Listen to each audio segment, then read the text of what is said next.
Welcome to the Salience podcast, where we identify what stands out from all the noise. On the Salience podcast today, we continue to explore feedback and feed-forward.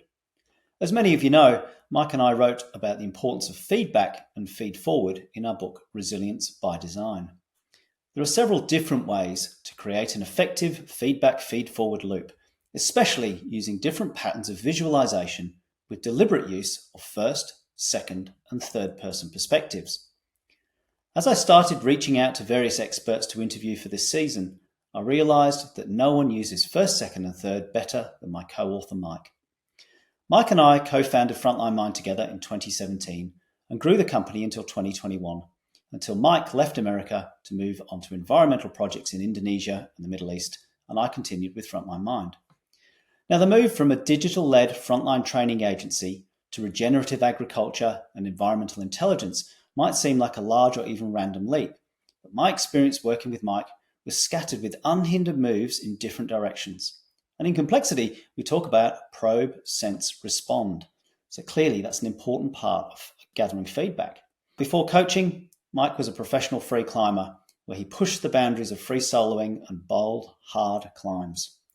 Now, I suspect that such risk-taking with deadly consequences for getting things wrong redefines what most people consider to be risky. And the main benefit of feed-forward is about anticipating risk. And that's the theme I want to explore today with Mike. Welcome, Mike. I've been waiting for this cherished moment. 5 years of speaking to you every day, and then no podcast invite for 6 months. Every day looking in my inbox, and now here it is. Well, what does that say about feedback? I obviously had to wait until I was desperate. Yeah, well, I'm going to give you some feed forward on the next one. Before we sort of get into what you're doing now and how you use feedback and feed forward, I want to go back to your early days of Mike living in Bristol.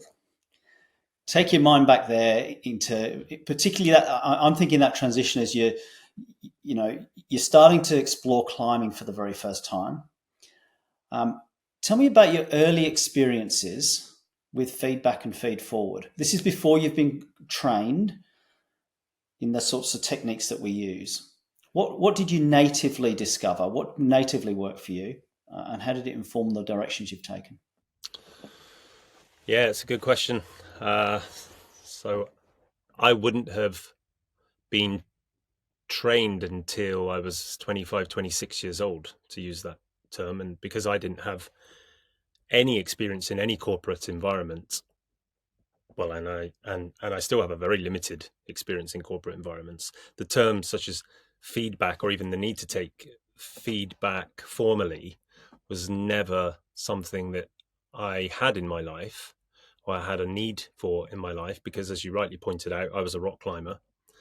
And at the age of 16, the tender age of 16, I just about scraped through my GCSEs and then spent the next 10 years traveling the world, often risking my life rock climbing in obscure places and obscure locations. But rock climbing pulled me out of a very unhappy childhood location. I grew up in Bristol, in a poor part of Bristol.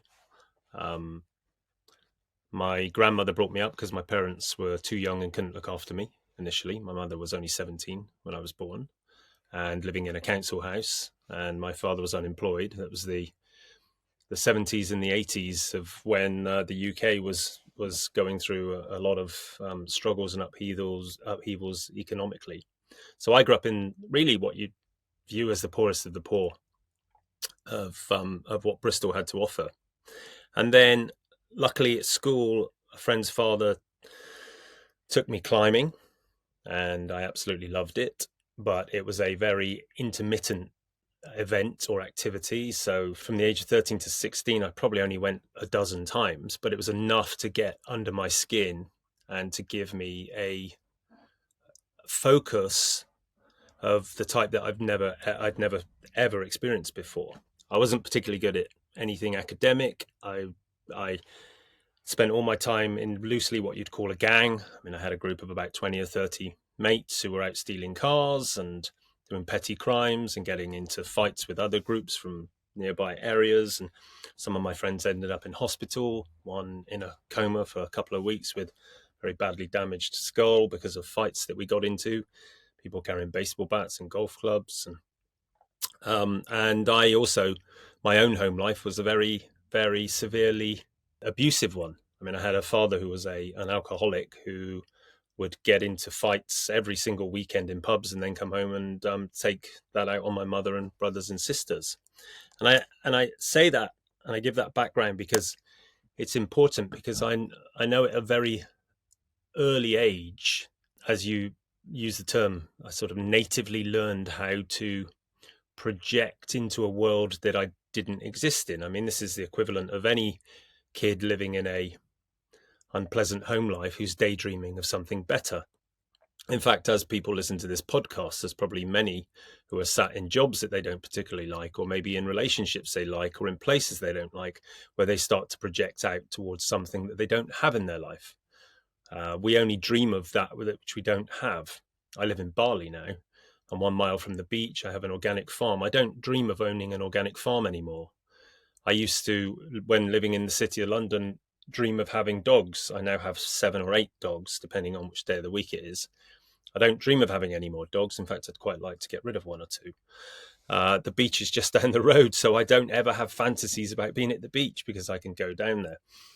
But I think for me as a kid, this sport of rock climbing got so under my skin, I just started projecting a future where all I did was rock climbing.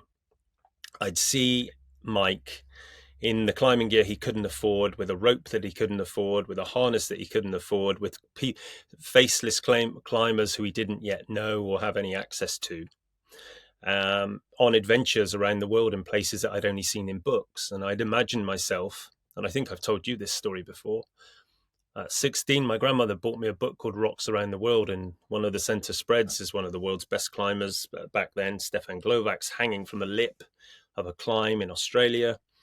We've both been on it, both done it.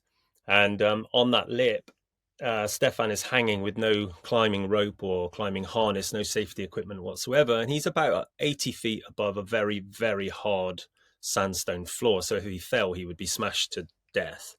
And he's hanging there rope-free, one-handed, looking almost angelic-like in his serenity.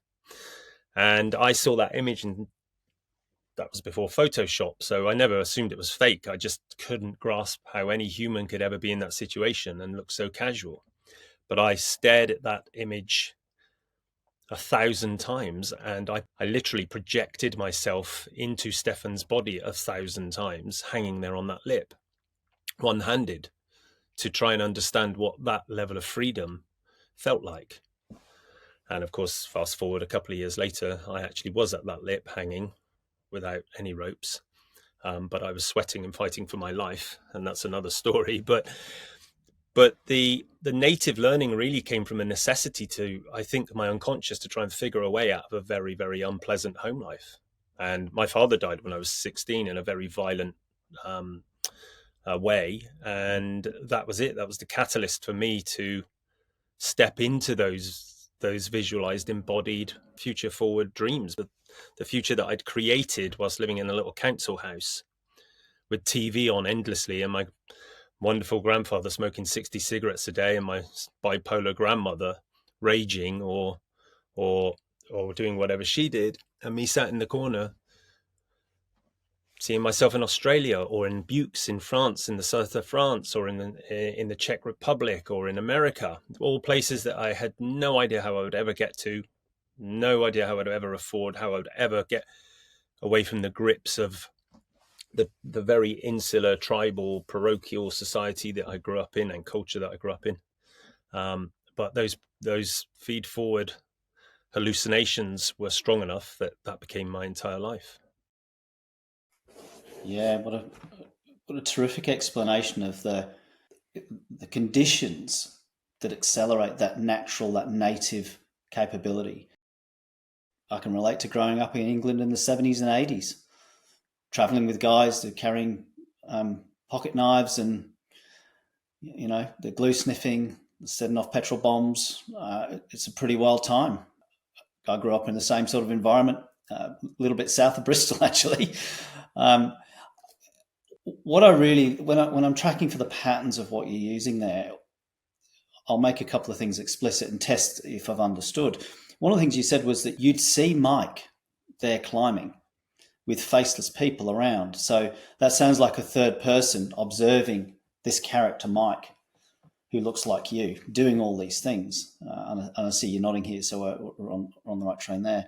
And then you got that amazing image that I know very, very well of Stefan Glowax hanging off Kuching with one arm, which is just a death-defying, mind-boggling thing. And you talk about looking at that photo 1,000 times, and you go into his body and you're him.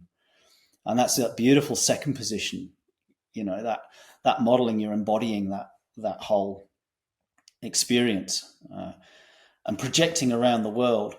One of the things that you've not talked about, and I know you do this really, really well, and you said originally, you said, oh, look, I had no need for feedback in those early days in a formal sense, not in a corporate sense. But somehow you survived climbing E9, right? And all the journey to get up there. You can't do that unless you've got a lot of first-person feedback that's telling you, whoa, buddy, hang on a minute. This is the one to back off. This is the time to not do that. You can't just go out and try everything and hope you're going to be okay if you've not got a rope on. You'll end up dead. So just circling back to those early climbs when you were starting to work out the limits of what you could do and what was the time to back off. Can you think of any times when you have backed off and you've had a strong signal or something that says, whoa, buddy, what are you doing here? Can you think about some of those early times? Yeah, and I forgot that part of the question as I got taken back in reality to a wonderful, wonderful time in my life, which was where freedom started to become a reality, and climbing took me out of that world. And I was reliving that to some degree as we were talking about it then, or as I was explaining that part of my history. So there was plenty of feedback that I had to take as a kid, informally, because if I didn't back off, I got a punch in the face, or I got a wallop, or I got a detention, or I was alienated from a group of friends. The kind of feedback that I was used to as a kid was extremely harsh. You and I were joking yesterday about the fact that my current business partner and many members of our team have spent the majority of their adult lives in the US Marine Corps and Special Forces. And any degree of even polite feedback is just shocking to them because they're just so used to being metaphorically whacked over the head by the military style of feedback. And I grew up in a system that was very, very similar. Only in my years of being around climbers did I get a more subtle form of feedback where people would, instead of swearing at me and saying you're a piece of shit, actually worse than that, but I won't say it on a podcast, or trying to have a fight with me because of some behavior that I'd provoked into the system. And as you know, I like to provoke and test even now at 48 years old with hopefully a more sophisticated approach to communication. But I do enjoy provoking people because I think you really get to see who they are under more pressured conditions. But so I did learn to back off being very provocative in a much more gentle way as I was surrounded by people, most climbers, who were way more sophisticated, way more thoughtful, way less inclined to be aggressive, which was the world that I'd grown up in. I mean, I feel like I grew up in a pack of animals, and then all of a sudden I stepped out and I was surrounded by humans, actually caring, thoughtful humans who had plans and had dreams and had goals and cared about people, even people they didn't know very well. So I was also at the age of 21, I was in a relationship with a woman who was 7 years older than me. And she gave me a lot of feedback every day because she had a lot more experience of the world and how to go about existing in it than I did.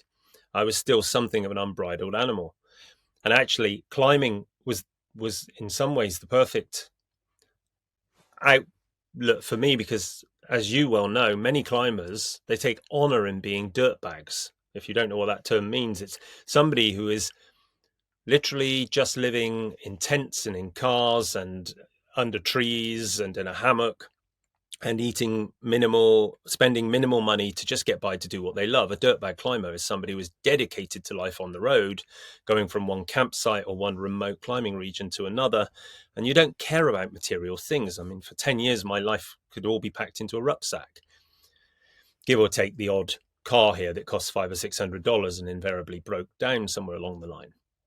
So I was a proud dirtbag climber, especially well into my early 20s. And so the constraints there are very easy. The feedback there is the main form of feedback there is through the act of climbing, when, as you asked in the question, you start to go further and further into the depths of risk.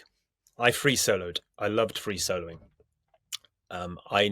For me, I think it was the ultimate form of freedom. If I could have jumped off a cliff and flown, that would have been better. But gravity obviously prevented that.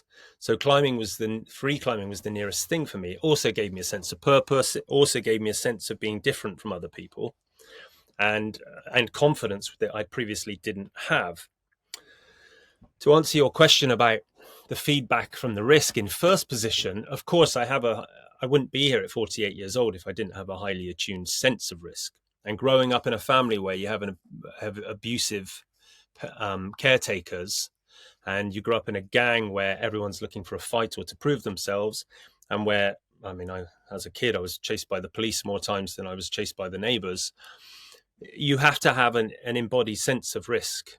You have to be alert. And even to this day, when I go into a pub, a bar somewhere, I always have a scan of the bar that I'm walking into, especially if I'm walking in with my wife or my kids. If it's a restaurant, even in a restaurant, I'll look around and scan for the risk, because I've seen so many pub fights. I've seen so many glasses in people's faces when I was younger. My father was in hospital multiple times with glass in his face and his hands, and so that there is an embodied sense of risk. And in fact, I think I'm probably above the average when it comes to having those signals that tell me that something isn't quite right. I also have a highly attuned sense of leaving anything in a car or an exposed area or a wallet out even for a minute, because I know as a kid that's what people were looking for to be able to steal. I mean, my friends used to break into cars all the time. I'll say hand in heart, I never ever did that, but I saw it 100 times.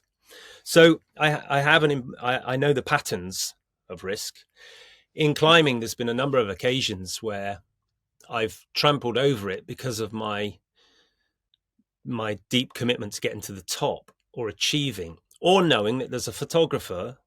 This is the sunk cost. I've got a photographer out to come and take photos of me, because back then I only made money if I had a photo in a magazine. And so I'd be climbing an E7 or an E8, soloing it, and the conditions might not be quite right. It might be damp, or I might not have been quite ready for it.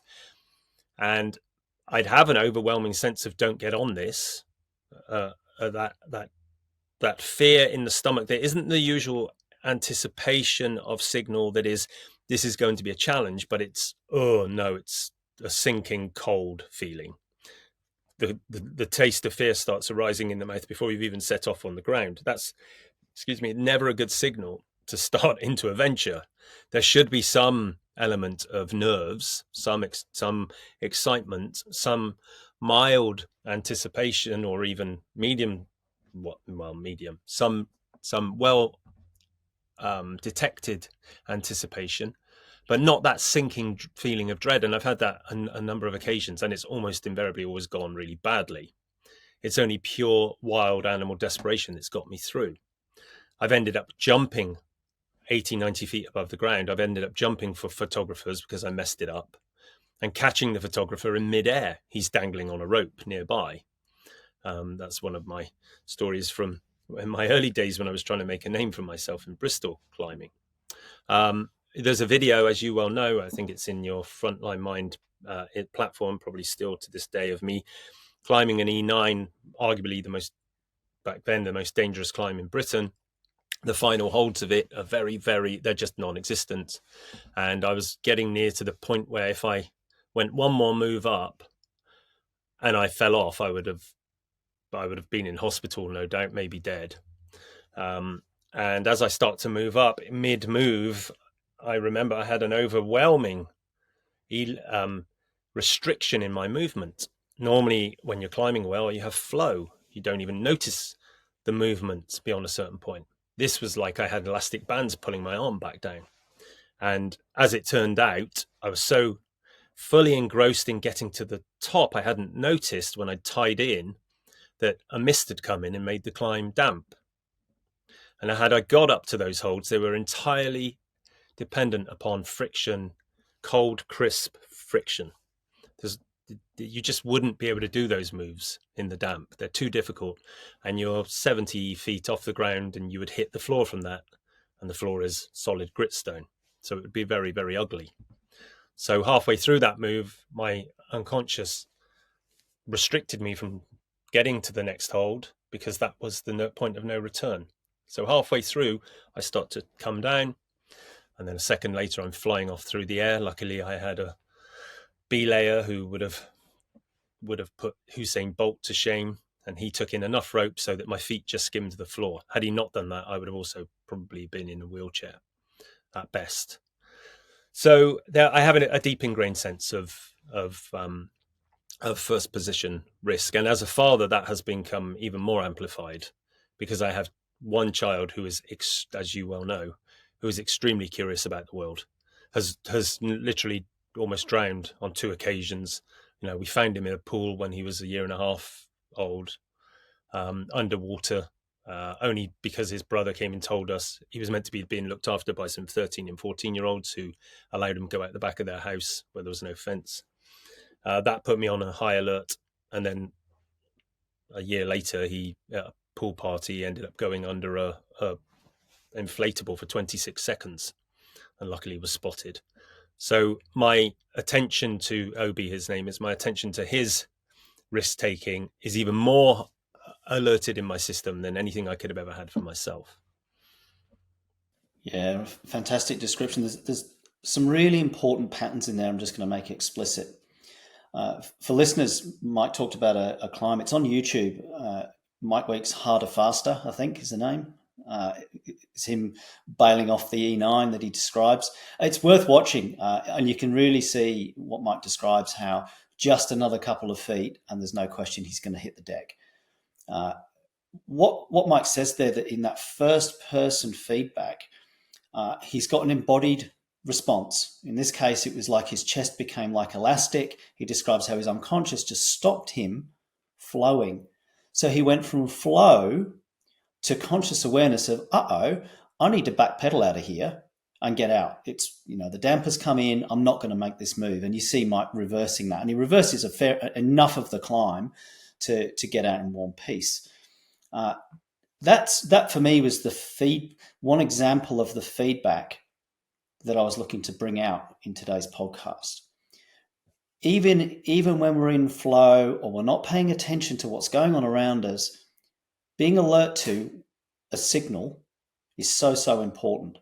And Mike also talked about how he could sometimes have a sense of dread and he would override that, and this is my word now, a sense of ego to get to the top or to prove yourself. And there's a good degree of luck that Mike's still talking to us today.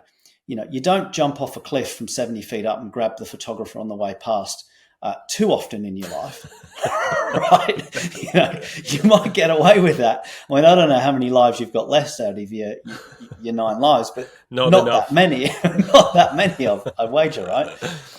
But this is one of the most common things that I find when coaching. People have ignored their signals far too long. They've got a signal right now, and it's saying, get out. Get out, you're done. This relationship, this business venture, this whatever it is, the signal's going, no, bail. But there's all sorts of sunk costs, there's all sorts of beliefs, there's all sorts of stuff that can get in the way of listening to that feedback in real time. Another example of that, of course, is in people's health. People will allow a small bump to be there for a extended period of time, and then it becomes a second bump and a third bump and a fourth bump, and they've ignored that initial signal, or that encroaching pain somewhere in the body, or a strange ache.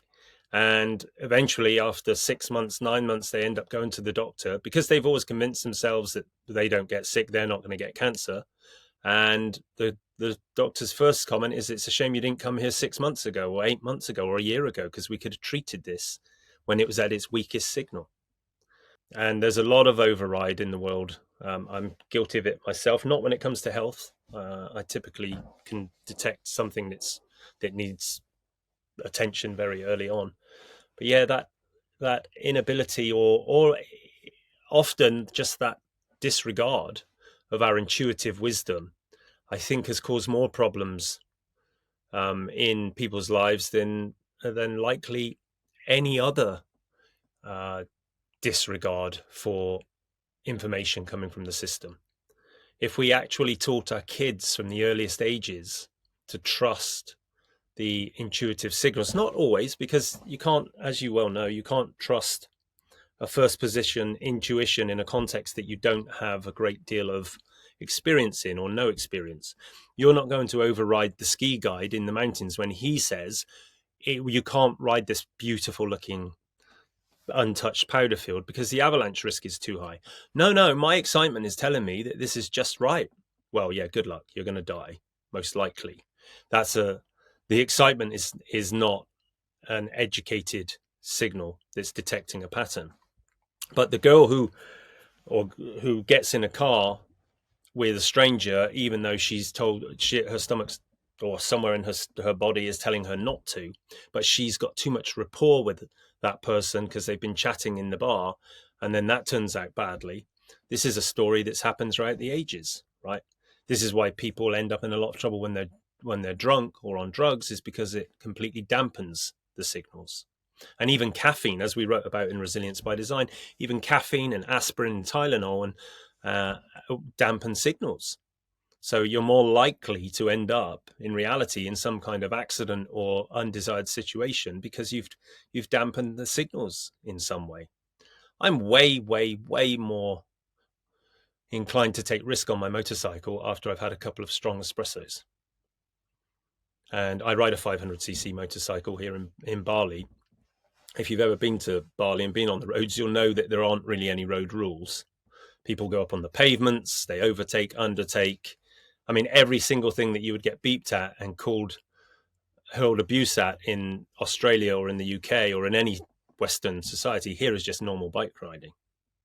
And I have caught myself many times just getting faster and faster, squeezing through gaps on the motorway, and I've had to remind myself that I'm a father, and that I have responsibilities. But yeah, typically I don't drink alcohol. I mean, I barely even drink a glass of wine a month. But if I've had too much caffeine, I need to be really cautious on my motorbike. So there's a whole range of ways that we dampen our signals, and almost always to the detriment of our lives. Yeah, motorbikes and signals, probably one of the better decisions I made. I was 17, had my first motorbike, actually it was my second motorbike, and I had 3 close calls in the space of about a week, all of them mind-blowingly close from high speed. And I remember as a 17-year-old, this is fairly rare for me. In fact, this is extraordinarily rare for me. I went, if I don't sell this bike, I'm not going to see the month out. I love the speed. I love the flow. And it was just too dangerous for me. I didn't have enough prefrontal cortex at that time, like most young men. And I sold it and I got rid of it. And I've never had a motorbike since. And I know I still to this day don't have the emotional regulation to manage a motorbike safely. I love speed so much. I drive a diesel car. In fact, I drive a diesel bus because it's slow. If I ever have to drive my wife's car, I look down, I'm going, I'm 30, 40 over the speed limit because it feels just awesome. I would argue you don't drive that bus very slow. I've been in it with you, and you still drive it like it's a sports car. Luckily, it has some limitations. Yeah. No, look, absolutely. I want to extend the conversation now into the application of second position. You talked about Stefan Gloak's and that modeling on the cliff. It also gives you a really privileged insight into people around you. And I know that you do some really fantastic work with rapport and in business and your new business ventures. You know, it's about relationships, it's about reading the room in different cultures, in really fast-paced, complex, hidden political drivers around the room, right? There's lots going on with what you're doing now. I want to briefly dive into the use of second position in business to get feedback. And then I want to go into third person feed forward for scenario testing and for that, you call it that feed forward hallucination, that projecting into a really compelling vision. So let's go to second in business first. Tell me a little bit about that, particularly your more recent experiences in different cultures. What have you picked up from second? Yeah, so I work as a head of business development for an organization that is working across Southeast Asia. I live here in Bali, partly for the lifestyle, but partly because of the work that we have going on here. I work closely with very powerful people in the Arabic world. And again, if we just pop back in time, just briefly. So my wife, who I've been with 22 years as of last Saturday, when I first met her, she came from an alien species. So I come from a council house, brought up with my grandparents, and everyone was on the dole in my family most of the time. And when I met my wife, and I didn't know it at the time, she had grown up in helicopters and large yachts, and her grandfather was Sir Thomas Sopwith, who was one of the most famous aviators, one of the wealthiest men in Britain, certainly in the 50s and 60s. And she went to the best schools. She went to Oxford. She had nannies and they had butlers at the house and all of that kind of thing. And so when I came into their world, I was like a bad smell. And sitting, if anyone listening to this has ever had this kind of experience of being a literal duck out of water, sitting at a table with people who were used to having lunches with members of the royal family, or in fact they were used to having members of the royal family stay with them, or my father-in-law used to have Margaret Thatcher come at every opportunity for lunch, and then he would fly her around at the height of her power in his helicopter to get her to places faster. And so I come in wearing ripped jeans with a shaved head and a hole in my nose from a nose piercing, and didn't know which fork to use first. So I had to very, very quickly, if I was to not entirely be disinvited from ever turning up again to my wife's family home, I had to model what was going on around the table and what was going on in those interactions. And so that's exactly what I did. And I didn't know that I was modeling in the early days, but I knew that if I didn't do exactly as they were doing, I was always going to be. And we could get into the intentions and the reasons. Back then it was just, I was so in love, I would have done anything for my girlfriend, my wife. But I learned to model very, very quickly because I've never really begun it. As you know, I'm not somebody who's ever had a formal education. I am an avid reader, and you've taught me how to read science papers a lot more than I could have ever learned from any kind of academia. But really for learning, my favorite form of learning is just to model people. And so having really established that way of modeling the nuances of interaction, and also not even nuance, some of it's very extremely overt, that has stood me in incredibly good stead with going into new cultures. And I haven't lived now in the UK for 9 years. I moved to America, and America is like an alien culture in reality, just because we speak the same language and have the same Western capitalist views as in Britain. You go from state to state, and it's entirely different if you know where to look. And it's entirely different how Americans interact with each other if you know where to look. We get fooled into thinking we're similar. We're not. We're probably more similar to European countries who don't even speak the same language than we are to many Americans. Well, come to Bali, where the culture here is one that is so tightly protected, and rightly so, because it is a beautiful culture, and where everything is so focused and inclined towards what they would say is their religious spiritual views. 30% of Balinese household income goes on religious ceremonies, 30% or more. In our house alone, there are probably 10 offerings a day to the various small shrines and temples that are around our garden and out in the rice paddy fields. Nothing happens here unless it's at first blessed or gone through some spiritual process. To harvest rice, I have an organic farm here. To harvest rice, there are 11 spiritual ceremonies just to get from planting the rice to harvesting the rice. 11. And these are taken extremely seriously. So this overrides into business and politics as well.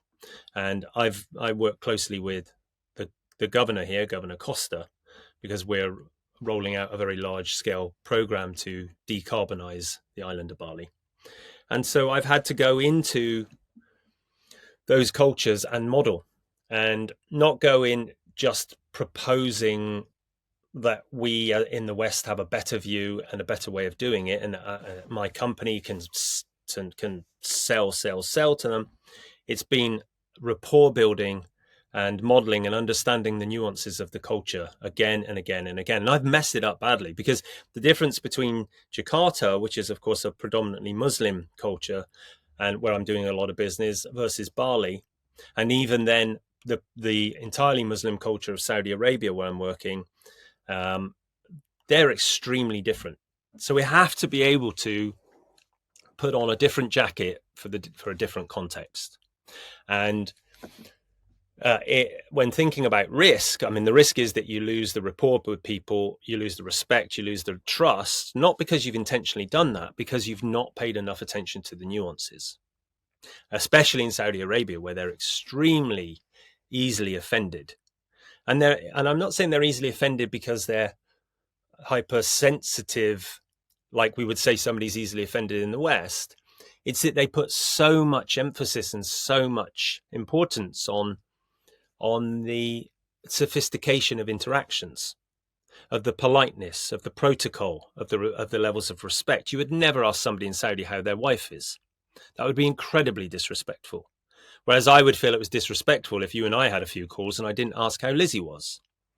So all of this, to be a success in any of these places, and I would argue to be a success in any workplace, even the ones that you know well, requires to have a sense of, we would call it proprietary, right? But it's a sense of risk when it comes to stepping over the line and putting your foot in it in cultures based on their own frameworks and their own unwritten operating rules. So that's my life. I live in that. I mean, to some degree, because I can't climb in Bali, there's very little climbing here, and I built a climbing wall, but it doesn't have any risk attached to it. I find my excitement these days on my motorbike, a bit of surfing, but I really find it in business, putting myself further and further in more complex scenarios and having to work out how to get the best from them. And so far, using the practice, the patterns that you and I have taught and write about, it's enabled me to get a level of extremely high success. You know, we landed a $356 million deal with the island of Bali. We're doing similarly high level deals in other countries, and it comes from applying these patterns. Just circling back to where we came in, I talked about the importance in complex environments of probe, sense, respond. And what you're doing here is you're going from environment to environment, culture, politics, doing second position modeling, picking up on the subtle signals as you're starting conversations and as you're starting to build relationships. And that allows you that guides you whether to change pace, change tack, or pick up where you might be heading down something that could be deemed offensive in a way that you can recover. I've seen Mike work with rapport, and he can get rapport better than anyone I've seen. It's just, incredible. And this is what he's doing. I want to go now to the to using that, but also into a third person. This feed forward projection into the future, thinking about this idea of hallucinating a desired future. Is there anything else that you're doing there in business that relates to either scenarios or that observation, that projection? What do you think you're doing internally? Yeah, there's a lot. And one caution that I try to alert myself to, maybe at least a handful of times a week, sometimes daily, is to not live too much in that future projection, into that future hallucination. I mean, don't get me wrong, I have an incredible life here in Bali, and it's designed exactly how I had projected a life to be designed some years ago. I'd always wanted an organic farm. I'd always wanted lots of dogs. I'd always wanted 2 kids. Funnily enough, when I was younger, I used to dream of having a girlfriend with short blonde hair. My wife has short blonde hair. I'm not sure how much of that influences from me. I have the life that I was projecting years ago. Now, on a regular basis, I future pace, future project my third into seeing Mike in situations with certain key power players in countries who can have the most influence over the work we're doing. The work we do is essentially to protect the environment. It's environmental intelligence, environmental security, figuring out ways of utilizing monetary systems like carbon credits to protect large areas of rainforests and ocean and the likes. And I see Mike in the future. Typically, it's not that far in the future. It's usually a year or two, shaking hands or being at events talking about these incredible impact projects that we've pulled off, and backslapping and knowing that we're doing something exceptionally important for the world. So I'll see that from a third, and I regularly do. But then I check in by dropping into it in a first position, of course. So now I'm in that future-paced event, and I'm making sure that as I look around, that it hasn't come at the cost of my family, it hasn't come at the cost of my health, it hasn't come at the cost of me dropping everything that I love to do and makes me feel alive, such as climbing and going skiing. It hasn't come at the cost of my friendships because I've had to compromise on my integrity at all. And that's really important, because if we're projecting from a third to an outcome that is incredibly compelling, we're also missing everything it took to get there. I don't want a Ferrari, but let's use that metaphorically. I don't want a Ferrari if it comes at the cost of having to work overtime every night and not put my kids to bed. I eat dinner with my children every single night that I'm on the island when I'm not away working. When I'm away working, I am typically making sure that I get the maximum amount of work done in the shortest period of time so I can get back to what matters to me. And so I create these compelling, and I have one right now. I have this compelling future where I have this incredible new team. You're in that future. I mean, I highlighted that to you yesterday on our conversation, where I want to create the highest level of performance culture. And I don't want to be the one that promotes. I want to promote it, but I don't want to be the one that's rolling it out because it's not appropriate for my role in the company.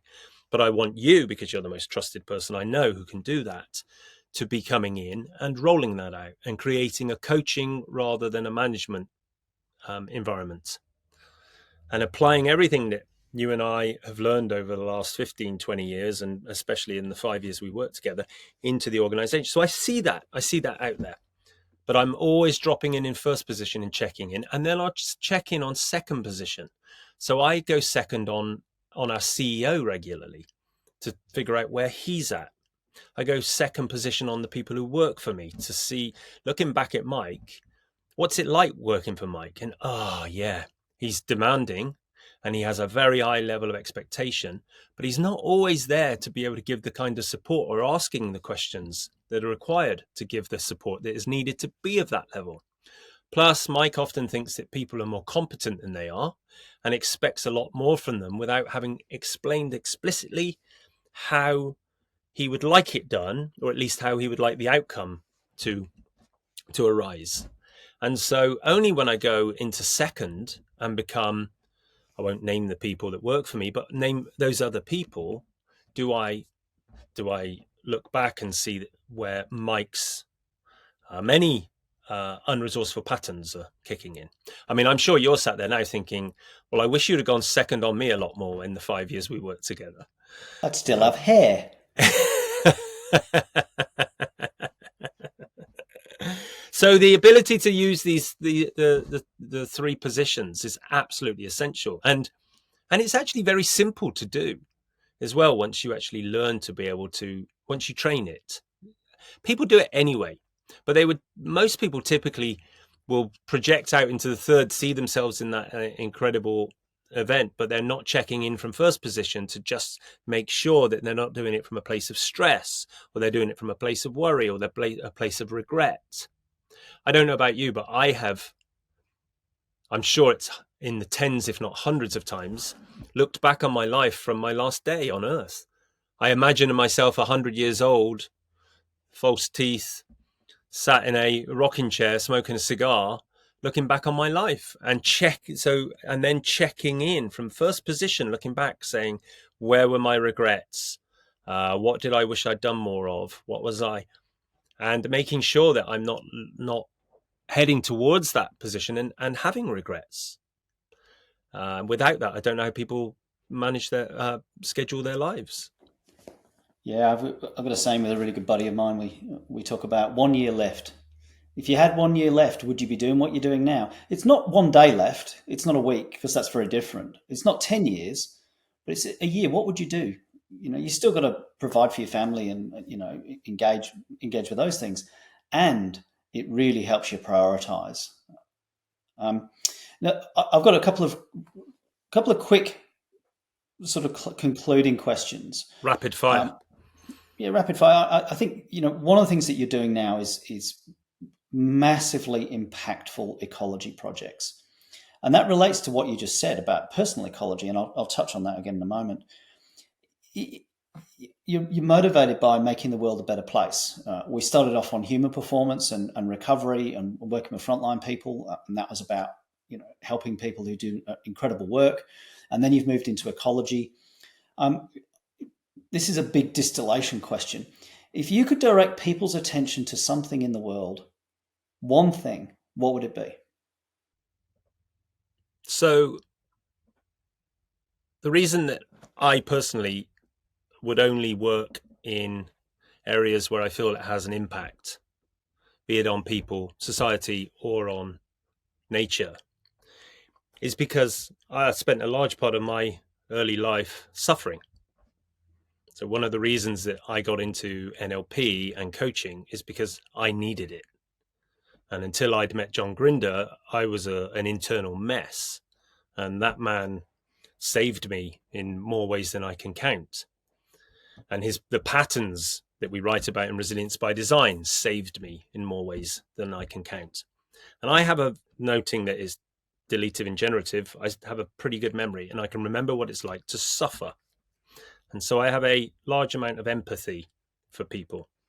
But I see in a world today where we are becoming digitized and our interactions with people we care about are over platforms, and we have access to anything in the digital world, but we're losing access to people. And as we lose access to quality interactions with people, I think we start to lose our empathy. And this also counts for the natural world, for nature. We start to lose our empathy with it because we have no connection with it.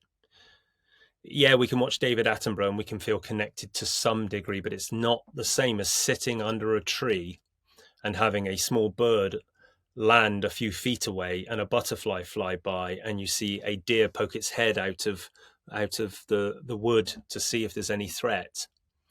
So if I could put a billboard up for the world, it would be to disconnect as much from this as possible and reconnect with the real living world, be that humans or be that the natural, the extension of the natural world.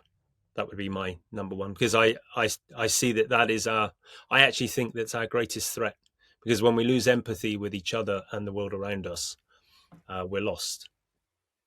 Yeah, great. Disconnect and reconnect, of empathy with each other and the world around us. I know you've got fantastic aspirations there to be impactful in that, very much in that space. If you were to summarize very briefly your future aspirations, you've come from poverty and gangs and suffering to where you're creating now. How would you describe your future aspirations? Yeah. Well, I'd like to. There's a renaissance going on in agriculture, where regenerative agriculture is, instead of extractive agriculture, where we just keep taking from the earth and the topsoil, we're actually making sure that more is put back in through clever knowledge-based systems and non-harmful chemicals. So I've been working on that here in Bali for quite some time now. And we have a solution for that, which is a microbial solution to basically restore damaged soils all over the world. And then we're working on, well, we're not working on, we have a highly developed technology platform that enables us to actually quantify all of that. Like you probably said to me in the past, or metaphorically, if you didn't have a photo of it, it didn't happen. If there isn't data for it, it didn't happen. So we need data, and we need to be able to provide a solid scientific backup to everything that we're doing in this attempt to regenerate the world. I also see that so if you look at agriculture, farming practices, very few young people want to get into farming because it's nasty. It's chemical spraying, and it's big business, and it's essentially destroying the world. When you actually look at the renaissance that's going on, it's a lot of young people that are driving that. So for me, if I am sat in my rocking chair, hopefully with a grandchild on my knee, and my children say to me, "Dad, what are you most proud of in the world in your lifetime, as you soon to take your last breath?" It would be, I helped the renaissance of regenerative, restorative agriculture take place. So people got healthier foods, healthier places to exist, and we stopped destroying nature at the expense of our own immediate gratification. And that all sounds quite generalized, but I have a very specific plan in. We've got the companies, we've got the processes, we've got the people, we've got the clients, we've got the opportunity, and it's all happening. It's all real. And it's what I get out of bed in the morning and get excited about. Yeah, fantastic. At this point, I like to summarize 3 salient points from an enormous conversation. So here we go. I'm going to have a go at summarizing what we've done.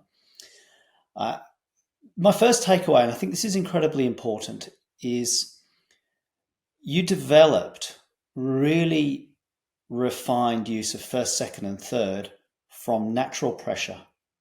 You were in a hostile environment, and these were survival skills. And I think we make that point in the book, that what we talk about are natural skills that can be developed and refined. And in this case, this is a particular skill set that you've both had natively and have continued to refine through formal education, training, and application. So when we talk about feedback and feed forward, these are skills that we can develop, and they occur naturally. I think the second cluster of things I've taken from today's conversation is be very cautious about overriding our natural signals. If you've got a dread, it's probably there for a reason. If you've got constriction in the chest that's preventing you doing something there, it's probably there for a reason to keep you alive.